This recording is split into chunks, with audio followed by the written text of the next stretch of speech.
प्रधानमंत्री अटल बिहारी वाजपेयी की जयंती पर संसद भवन के केंद्रीय कक्ष में एक विशेष कार्यक्रम का आयोजन किया गया है।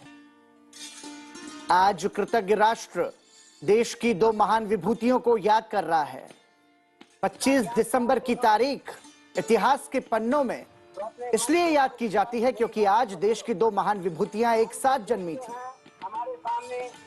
आज जन्म जयंती है। इसमें भीतर जाने के लिए एक बड़ा द्वार है।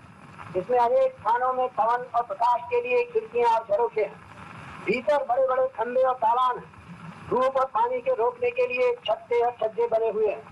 दालान में कोठरी कोठरी में भिन्न भिन्न प्रकार से मनुष्य को सुख पहुंचाने का प्रबंध किया गया है। घर के भीतर से पानी बाहर निकालने के लिए नालियां बनी हुई हैं। ऐसे विचार से घर बनाया गया है कि रहने वालों को सब ऋतु में सुख देवे। इस घर को देखकर हम कहते हैं कि इसका रचने वाला कोई चतुर पुरुष था, जिसने रहने वालों के सुख के लिए जो जो प्रबंध आवश्यक था उसको विचार कर घर रचा। हमने रचने वाले को देखा भी नहीं, तो भी हमको निश्चय होता है कि घर का रचने वाला कोई था या है, और वो ज्ञानवान विचारवान पुरुष है। अब हम अपने शरीर की ओर देखें। हमारे शरीर में भोजन करने के लिए मुंह बना है, भोजन चाटने के लिए दांत है, भोजन को पेट में पहुंचाने के लिए गले में नाली बनी है, उसी के पास पवन के मार्ग के लिए दूसरी नाली बनी है। भोजन को रखने के लिए उधर में स्थान बना है। भोजन पचकर उधर का रूप धारण करता है और वो हृदय में जाकर इकट्ठा होता है और वहाँ से सिर से पैर तक सब नसों में पहुंचकर मनुष्य के संपूर्ण अंग को शक्ति, सुख और शोभा पहुंचाता है। भोजन का सेवन शरीर के लिए आवश्यक नहीं है, उसके मल होकर बाहर जाने के लिए एक मार्ग बना हुआ। दूध, पानी या अन्य रस का संसद भवन परिसर के केंद्रीय कक्ष में प्रधानमंत्री नरेंद्र मोदी, लोकसभा अध्यक्ष ओम बिरला के साथ तमाम केंद्रीय मंत्रियों और संसद सदस्यों ने महामना पंडित मदन मोहन मालवीय के चित्र पर पुष्पांजलि अर्पित की। और अब देश के पूर्व प्रधानमंत्री भारत रत्न अटल बिहारी वाजपेयी के चित्र पर पुष्पांजलि अर्पित कर रहे हैं लोकसभा अध्यक्ष ओम बिरला।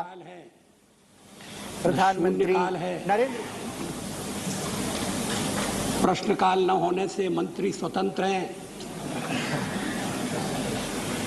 सदन में रहना उनके लिए आवश्यक नहीं है। शून्यकाल शून्य में विलीन होने के कारण हमारे मीडिया के मित्र ये भरोसा कर सकते हैं कि आज कोई हाथापाई की नौबत आने वाली नहीं है।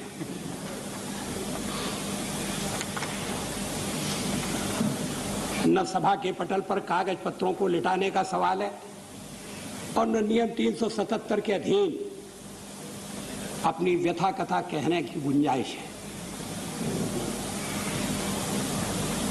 लेकिन मैंने एक प्रस्ताव पेश किया है जो सब विषयों का समावेश करता है। मैं सोच रहा था कि कहां से आरंभ करूं और कहां से अंत करूं, लेकिन आपके भाषण ने इसकी भी गुंजाइश नहीं छोड़ी है। भाषण बहुत सार गर्भित था, विस्तृत था। शायद ही राष्ट्र जीवन का कोई प्रश्न, कोई पहलू उससे छूटा हो। मैं नहीं जानता एक सदस्य के नाते मैं आपके भाषण पर टिप्पणी कर सकता हूं या नहीं कर सकता, लेकिन मैं आपके इस आह्वान का स्वागत करता हूं, अनुमोदन करता हूं कि देश को दूसरे स्वतंत्रता संग्राम में जूझने की आवश्यकता है। 50 साल बीत गए, वक्त जाते देर नहीं लगता है। आधी सदी गुजर गई, लेकिन आधी सदी हमारे सामने है। नई शताब्दी हमारे दरवाजे पर दस्तक दे रही है। नया युग आने वाला है और हम जब 50 साल का लेखा जोखा लेने के लिए बैठे हैं,